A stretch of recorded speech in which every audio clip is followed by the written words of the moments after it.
So this video is going to be a bit different than my previous ones. It is not really about my time in Scrabble. It is not a part of my political advocacy. Although I may touch on some of the issues in my Scrabble story. But it really was inspired both by a lot of what I've learned about human nature over the last decade from what's happened in my Scrabble community. And that's not just with me, but the ways in which the community as a whole has become more divided and polarized, but also how the same has been happening in the entire world. So I'm looking at this through a lens of modern politics, and by me, I mean a lot of what we've seen with the rise of Trumpism and the direction the political parties have gone in the last decade here in the U.S. But this is also not solely a U.S. thing I'm talking about. This is really about the rise of this type of polarization all over the world. And I think that there are a lot of people who have been very unhappy with the direction a lot of conservatives have gone, or just the way political vitriol and fighting has gone. It feels like we're being a lot more inhuman to each other. And I think it's a very common phenomenon to hear people talk about in conversation or in the press or in various sources, this idea that we have an empathy gap. And that this is so much of why we've become so cruel to each other, because we are lacking proper empathy for other people. And I totally understand why people get that take from the current political moment, from recent history. But I actually think it's not the best analysis. I actually think it's almost exactly the opposite of the truth. What I really believe is that what we as a human race are suffering from, and a lot of why we've gotten to the political moment we have and gotten as divided and polarized as we have, is not because we have an empathy gap, but because we have a rationality gap. I'll be very careful when I say this, because I know I'm coming from a place where I am much more rational and objective and maybe less emotionally driven than a lot of other people. I am an outlier in a lot of ways. I think there are a lot of people who can only be convinced of things by appealing to their emotions rather than rationality, and I'm almost entirely the opposite. Just about the only way you're going to convince me to change my mind is through rational discourse and reasoning. But when I say that we're going through a rationality gap, I'm not saying this from the point of view just of someone like me who is different than the rest of humanity in a lot of ways. I'm saying this because I think that we've gotten to an age in which a whole lot of people have been manipulated by liars, by deceivers, by bad press that is very intentionally giving them a false view of the world, very intentionally trying to deceive and manipulate them. And the kind of groupthink that we've gotten as well from a lot of social media and the ways we've sort of isolated ourselves from thoughts that are not like ourselves have led to this sort of silo effect of everyone having very different worldviews. And I do think that it's really important to understand that the path by which a lot of people get to these places where their worldviews are kind of myopic and closed off from a lot of the rest of the world is actually because of empathy, not in spite of it. In fact, more specifically, I believe it is because of empathy devoid of rationality. I'm not saying that empathy or rationality, one is more important than the other. I think to be a good human, you've got to have both. But the fact is that most people who end up being deceived, being manipulated, and getting to a place of having worldviews that are not in touch with reality are because somebody else has appealed to their empathy and gotten them to do what they think is reasoning, they think is decision-making, based entirely on empathetic grounds and not on rational grounds. I want to tell a little story that's not political in nature at all, and not about any of my Scrabble stuff. It's about when I was actually living in Maryland over a decade ago, and I had a plumbing issue. And I was renting a house at the time, and I needed to work through my landlord to bring in a professional plumber to deal with the issue. And the plumber went into my shower. It was having an issue, and the whole time, even before he got into my shower, he was very, very friendly, very super nice, talking to me, asking about life. He had just a massively pleasant demeanor and got to be very likable and get, me liking him right away. And it was only within a short time that he was looking at the shower that he figured out what the issue was, and he was like, oh no, this is bad. You've got an issue with this diverter, he said. And basically what he was claiming was that they was going to have to do a massive dig into the wall behind the shower to actually repair this diverter issue, which was actually going to be a fairly large plumbing job that would require a lot of work and money. And the thing is, I wasn't paying for this at all. This was something my landlords would be paying for, but I had no particular reason to disbelieve this guy. And I passed along the news of what he told me to my landlord, and my landlord didn't want to have to pay a whole lot of money for this and went and got a second opinion, got another guy to come in and look at it. And the next guy who came in was nothing like the first guy. He was very gruff and simple and man of few words. He went in, and when I tried to tell him about this diverter issue the other guy told me about, he literally just fixed the entire plumbing issue in about 5 seconds. And it turns out that the first guy, who was so friendly, who was so good at appealing to my emotions and getting me to like him, was a complete liar and con artist. And in fact, he was the one who intentionally jammed the shower so that he could get a very lucrative contract of having to do a big assignment that would require tearing out a wall and doing a major fix on this to fleece my landlord and make a lot more money. And this is the thing that's really important. The con artists, the people who are lying to you, who are trying to fool you, are always going to talk to you very nicely. They're always going to appeal to your emotions because they know that there are a whole lot of humans out there who make their decisions about who they like, who they trust, who they believe, much more on an emotional basis than a rational basis. And whenever you see someone who is trying to make your decision-making process, your beliefs, entirely on an emotional basis and not at all on a rational, factual, data-driven, evidence-based basis, that should be an immediate warning sign to you that this person is a con artist. That's exactly what Jennifer Lee Clinchy is, and that's part of what I found so outrageous about the way she handled the whole situation with all the accusations against me. Not that she did what she did, but that so many people fell for it, when I felt like anyone with any insight, if they read her writing carefully, it should have been very, very obvious that she was making non-evidence-based arguments, pulling in a lot of extraneous things rather than talking about the actual evidence that was relevant to the case, relevant to the particular people involved, quoting books, taking all these other things. It was designed to get you to put a false worldview, a false emotional overlay on this story based on these completely extraneous factors. And the fact is that when someone is doing this to you, they're almost always lying.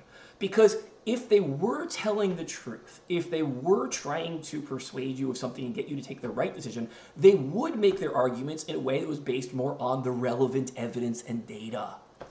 And this is why I know different people see the world in different ways. Some of them are more persuaded by emotion, some of them are more persuaded by data, by evidence. What I'm saying is that in order to perceive the world correctly, in order to have your best interests met, you need to learn to make decisions on more of a human rational basis rather than an animal emotional basis. Now, that's not to say that we're all capable of being experts on everything. There are certain things other people know more about than we do because they've built a certain amount of expertise, or they have spent more time digging into the details than we have. And I'm not saying it's never okay to trust them and believe them, but my old saying there is trust but verify. You've really got to do a good job of vetting the people around you, the sources, and making sure that you are putting your trust in the right places. And sometimes that means consulting multiple opinions, getting multiple plumbers on a case or multiple car mechanics or something like that. And I actually had a really good conversation with a friend about these kind of issues literally just within the last week. And my friend was talking about how she had a IT person at her office who was the computer fix-it guy, and he was a dream, and he did the job really well whenever she had computer issues. And I'm like, okay, there are a lot of offices that have one guy who's the IT guy who might actually be very good at fixing those problems, or might not be, might actually be kind of incompetent at his job, but there's just nobody else who knows any better, so he's the smartest one in a group of people who aren't that smart, who aren't that knowledgeable about this. So I had no idea. I'm just telling her, like, it's not that I disbelieve you, it's just that I don't have the data to say whether your IT guy in your office is good at his job or not. and I just have to fully admit how much I don't know about that. Now, maybe you might not care. For the purpose of doing your job, as long as your computer is working, as far as you can tell, if he's not doing the job in certain ways that doesn't directly affect your ability to work, you might not mind. And that's a fine approach to take to it. Say, it's not worth my time to dig more into these details to learn about this stuff. But there are times where the expertise or lack of expertise of another person around you, even if it's beyond your pure purview, it's beyond what you see, whether they're doing the job objectively well or not, actually can affect your livelihood and safety in ways that you don't even realize until it's too late. So a good example of this is, let's say you have a car guy and you've been going to him for a while and you think he's trustworthy, but you don't really know. Maybe he's marking stuff up, maybe he's not really fixing the right issues, but you haven't had a problem so far, and you're happy enough in terms of the amount of money you've spent and in terms of him repairing the issues you've had. But then sometime you have to make a big camping trip into the wilderness. You drive into a place that's far away, that's not very safe, you're out of cell phone range, and it just so happens that your particular mechanic didn't diagnose a problem that a more competent mechanic would have diagnosed. And while you're out there in the middle of the wilderness, far away from any kind of help, your car actually breaks down because of the incompetence of said mechanic. Whereas if you had a more competent mechanic, you wouldn't have been in that problem. That could literally be the matter of life and death for you, as to whether you get trapped out in the wilderness with no one able to find you, with no way to call anyone on a cell phone, all because someone else behind the scenes was doing an incompetent job that you didn't know about, and the effects of that incompetence didn't come back and affect you until much, much, much later, right? To give another example, it's more of a real-life example. I could say I had similar issues with Mark Mohan, who was my lawyer in my court case. There are a lot of ways that he was just a terribly incompetent lawyer, did not handle my case well, and really ended up sort of providing a reverse of a service for me, helping injustice get served rather than justice get served. And I gradually became my own lawyer, took over representing myself pro se, and dug into all these documents and figured this out. And I'm very fortunate that I was able to dig through a lot of those documents and untangle a lot of what went wrong and figure out that story properly in a lot of ways. But there was a long time that I simply did not have access to that information. While Mark was representing me, he was not communicating with me on a regular basis about what he was actually doing in terms of working on my case. He was not showing me the documents he had filed. He was not even letting me know about things the other side had filed and that he and the other side had agreed to and signed, right? And this was a massive hazard to me that was an example of the risks you take when you hire a underqualified, inexperienced lawyer. And it was a big mistake on my part to hire a very inexperienced lawyer. As I explained in my blog, I was kind of forced into that situation by the very short 1-year statute of limitations for defamation in Oregon, which in my opinion is really a crazy short statute of limitations for something like that. I think most states do not have that short a statute of limitations on defamation. But the point here is that I'm not saying I'm above making these mistakes. I've made these mistakes too, but competence matters. And the degree to which competence and objectivity matter are things that you may not know about for a very, very long time. They may not come back to bite you until a long time later. And getting back to this idea of this rationality gap, what I really believe we need to do as a human society is get to a place where we all are massively more educated about matters of rationality. We've gotten to a place really in the last decade or so where we are more our animal selves than our human selves. And we need to be in touch with that rational part of ourselves and improve our rational thinking. Now, I'm not saying we're ever going to be on an equal basis of this. Some of us will always be better at the rational thinking than others will. And I'm not saying there's no room for emotions and feeling or anything like that too. But quite simply, if you are missing the rational objective part of the equation, you are a sucker who can be manipulated by evil people. And this is part of what I was saying about this whole moral relativism versus moral objectivism or moral absolutism before. If you are a sucker and are manipulated by evil people and they cause you to do evil things, you are morally culpable for that. Even though they were the deceivers, you are culpable for being a sucker, for being fooled by them, for developing an incorrect worldview because you didn't educate yourself, because you didn't develop your rational capacity enough to not be that sucker. And I feel like this is very much like a sort of New Yorker's view of the world that I have had instilled in me for a long time. And, you know, obviously I come from a more academic tradition and I'm interested in philosophy and things like that. But I think even a lot of New Yorkers who don't come from that kind of tradition often feel the same way. That to a lot of New Yorkers, one of the most important things in the world is just not being a sucker. Is being wise and savvy, because there's so many times where you walk down the street and people are gruff, and the few people who are smiling at you, the few people who are talking nice to you when you first meet them on the sidewalk are con artists, are people who are trying to take advantage of you in some way. And most New Yorkers are critical enough to say, hey, if some stranger I have no connection to is being really overly nice to me, there's got to be a reason. There's something in it for them. They're trying to take advantage of me in some way. Now, I'm not saying we should break down all trust and we should, you know, look at every time a person is nice to you as a bad thing. But I think we all need to do a better job of honing our rational, objective mental abilities and not be suckers and not be taken advantage of. And one of the best ways that we can get to a place of not being so polarized is being willing to take on all different kinds of information and gauge it accurately. Not just say, I will only accept truths that appeal to my emotions, to my particular feelings of how I want the world to be shaped. I welcome ideas that challenge me if there's actually good objective reasoning that shows I might be wrong. It amazes me that most really smart, competent people I know are very, very welcome with the idea that they might be wrong, are very much liking being corrected, liking getting a point of view that they did not think of, that they realize actually has some validity to it.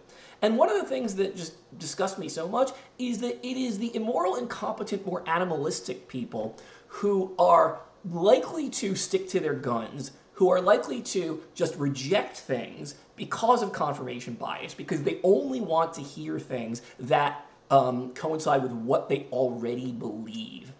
And if you are doing that kind of thing, if you are rejecting things that are not what you want to hear, and accepting things because they're what you want to hear rather than they are objectively true, you are actually less human and more animal.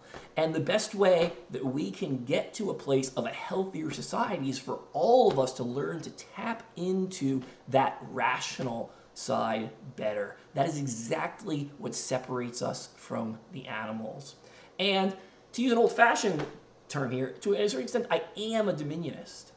I do believe that humans have dominion over the earth. Now, that is a term that is often used in religious context, and I don't really mean it in a religious way here. But it's a simple fact that we are far more rational than any other species on the planet. We're capable of more rational thinking. We're capable of transforming our environment in much more extreme ways than anyone else in terms of building buildings and cities and all of these sorts of things. Which makes it important for us to be good environmental stewards of the planet as well, because we do have a greater impact than any other species in terms of how much we transform the environment, right? That's not to say there aren't other species that transform environments in certain ways, like beavers building dams and stuff like that. By the way, fitting to mention a beaver on Canada Day. Happy Canada Day to any of my friends in Canada who are watching this right now. But I really want to see all of humanity get to a more rational place.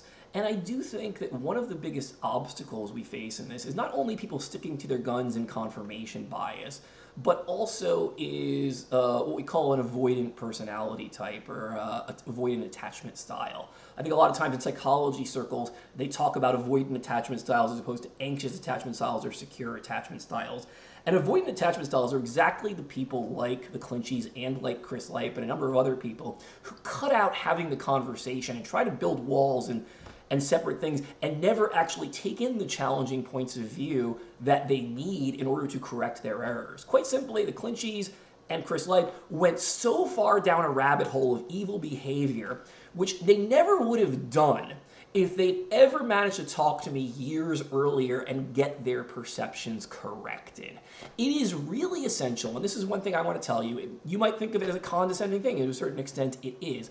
I believe that people with secure attachment styles are actually morally superior to people with avoidant attachment styles. You are less of a good person, less of a rational person, if you have an avoidant attachment style, and it is actually a moral imperative for you to get better at coping with that and to do something about your avoidant attachment style and learn to develop a more secure attachment style so that you don't constantly put yourself in the position of cutting yourself off from the information that you need to have a more objective worldview.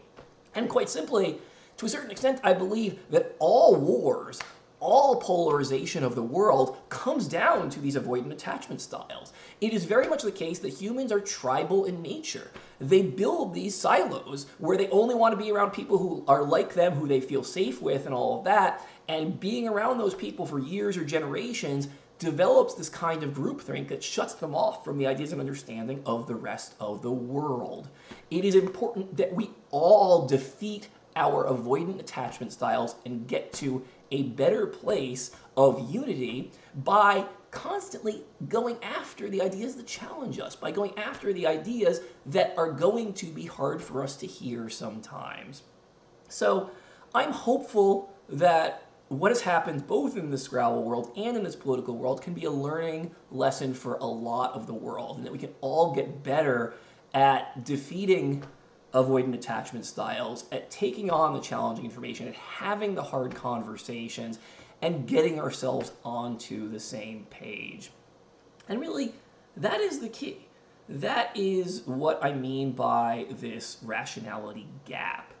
Once we get to a place where we are thinking a lot more rationally, where we are seeing the world in a much more cosmopolitan, holistic way, we will be in a much better place to solve our problems of human society at large, whether it be environmentalism, whether it be world peace, whether it be dealing with things like hunger and poverty, but also on a smaller scale. Same thing is true in the Scrabble world in terms of getting us all onto the same dictionary, in terms of shaping our tournaments and registration systems so they are fair, they create a level playing ground for everybody, and so that they actually grow the game in the best way possible by working in concert with the corporations. Rationality is how we get there, and we are where we are because of a rationality gap, not because of an empathy gap. Empathy is always asymmetrical. We are tribal creatures by blood, by animal nature, and no matter how much we want to arrive at the right place morally through empathy, it will never get us all of the way there. It is the case that we need to go beyond the empathy of liking the people in our tribe because of how much they make us comfortable, and building things like universal rules, like universal laws, like the Magna Carta, like the Declaration of Independence, like the US Constitution, which has inspired many other constitutions around the world. Part of developing into a more advanced society is learning to become a society of laws rather than kings, of a place where we can have these abstract ideas about fair treatment of all individuals and say that this is actually more important than just going along with the leader who appeals to your gut.